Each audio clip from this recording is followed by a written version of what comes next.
Okay, so I will briefly go into participatory and team leadership theories because in the last decade or so, these have become very popular, and different disciplines use different terms for similar theories.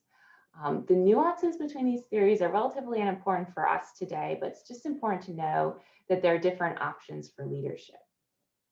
So team leadership, control shifts from one leader to another. Members share leadership roles and influence. And collaborative and thoughtful division of responsibilities among members is necessary. Another form is shared leadership, and this is when agency is granted to a person or a few people. And so once again, it's important to make sure that roles are clear and responsibilities are clear, and you need to have a good organizational culture to support this. And then distributed leadership is a bit different.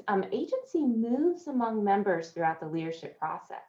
Members are encouraged to step forward and step back as needed. And in this fashion, leadership is provided by the person who meets the team's specific need at that time, which provides faster responses to more complex issues because the most apt and skilled person is responding to the issue.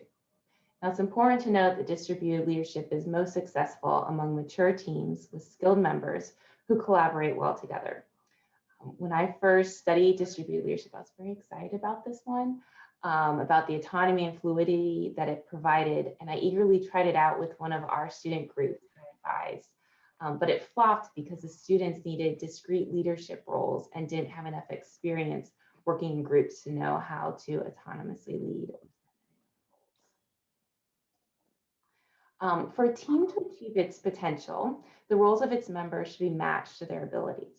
Belbin classified 9 roles of team members that contribute to its process and its function, which is outlined here and in Van Diegel's article. So I encourage you to take a look at those when you have some time, because we are running a little short on time right now. I'll also note that most, and I know this is a bit fuzzy, it was the best image I could find of it though, but most teams need a guiding leader. And when leading and working in teams, it can be helpful to know what stage of development the team is in. So in the first stage, when you're forming, trust is unknown and knowledge is hidden. And so the leader has to provide strong guidance and direction.